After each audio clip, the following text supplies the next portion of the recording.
बात करेंगे झारखंड की। तो झारखंड में अब सियासी हलचल लगातार पूर्व मुख्यमंत्री हेमंत सोरेन को लेकर वार पलटवार चल रहा है। लगातार बीजेपी ये बात कह रही है कि आपने जो किया था वही आपको भोगना पड़ रहा है। आपने ईडी के सवालों का जवाब नहीं दिया, आपने चैट किए, आपने जमीन घोटाला किया, ये तमाम आरोप लग रहे हैं। लेकिन वहीं जेएमएम का स्टैंड ये है कि आदिवासी मुख्यमंत्री को प्रताड़ित किया गया है, उनके साथ गलत हुआ है और इसे लेकर जेएमएम ने अब आंदोलन की रणनीति तैयार कर ली है। क्या रणनीति है, क्या कुछ कहा जा रहा है जेएमएम की तरफ से, इन तमाम चीजों को लेकर बात करेंगे। हमारे साथ हमारे सहयोगी मदन है। मदन, अब वार पलटवार का दौर चल रहा है, ऐसे में जेएमएम की तरफ से यह कहा जा रहा है कि हेमंत सोरेन को लेकर आंदोलन करेंगे, इसकी रणनीति बन गई है। क्या कुछ कहा जा रहा है जेएमएम की तरफ से? बिल्कुल, देखिए, जिस तरह से ईडी की कार्रवाई झारखंड में लगातार जारी है और ईडी ने पूर्व मुख्यमंत्री हेमंत सोरेन को गिरफ्तार किया, ये पहले से अनुमान लगाया जा रहा था कि जेएमएम के कार्यकर्ता जो है वो आंदोलन करेंगे। लेकिन अपनी सरकार को बचाने के लिए जेएमएम के कार्यकर्ताओं ने संयम बरता और जेएमएम के नेताओं के द्वारा उन्हें संदेश भी दिया गया था कि कोई भी किसी भी तरह से सड़क पर उतरकर आंदोलन नहीं करेंगे। तो ऐसे में अब जब उनकी सरकार बन चुकी है तो फिर अब चरणबद्ध तरीके से आंदोलन की जो है एक तरह से कहे तो घोषणा कर दी गई है। कल इसकी शुरुआत हो जाएगी।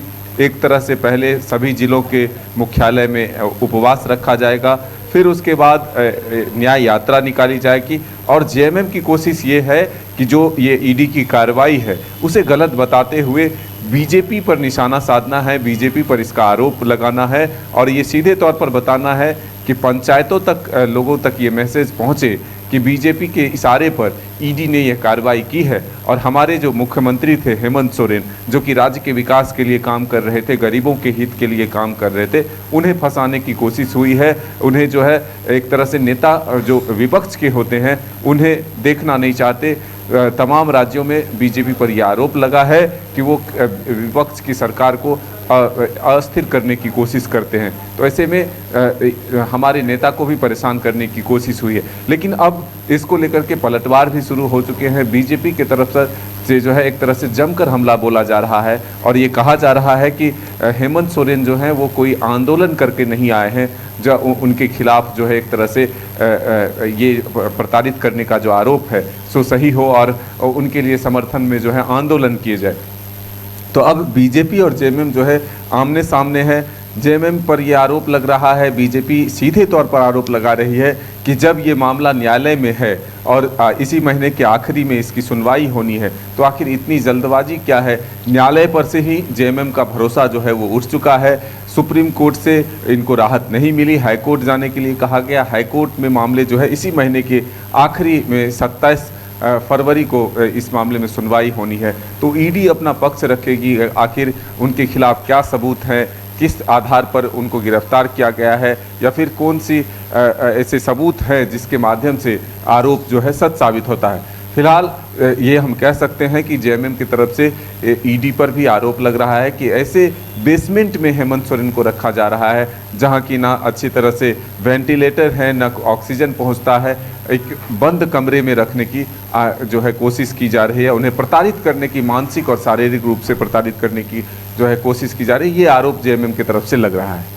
बिल्कुल मदन, तो एक तरफ बीजेपी लगातार आरोप लगा रही है, चैट का हवाला दे रही है, विनोद सिंह को लेकर बातें कह रही है कि सब कुछ खुलासा हो गया है, उजागर हो गया है। लगता है कि अब आने वाले दिनों में या लोकसभा चुनाव के दौरान भी ये तमाम मुद्दे देखने को मिलेंगे और इसी बात को लेकर वार पलटवार, आरोप प्रत्यारोप का दौर चलता रहेगा, लग रहा है। अब बिल्कुल देखिए, जनता को तय करना है। जो परिदृश्य बन रहा है, जो तस्वीरें दिख रही है, उसके हिसाब से जेएमएम ये कोशिश करेगी कि ये बताने की, आम लोगों तक यह मैसेज पहुंचाने की कोशिश करेगी कि हेमंत सोरेन को बीजेपी के इशारे पर ईडी ने फंसाया है, उन पर जो कार्रवाई हो रही है वो गलत है। लेकिन बीजेपी की तरफ से भी एक तरह से कहें तो हमलावर होते हुए यह कोशिश की जा रही है कि पूरी सरकार को और जो कांग्रेस के साथ है उसे भ्रष्टाचारी बताते हुए एक इतिहास बताने की कोशिश हो रही है।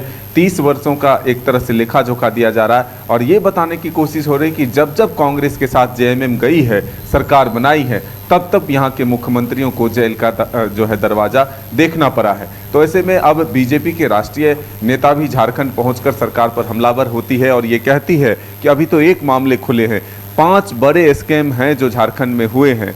अब अगर आगे तमाम स्कैम की बात की जाएगी और जांच होगी, तब फिर कितने वर्षों तक हेमंत सोरेन को जेल में रहना होगा, ये सोचना मुश्किल है अभी।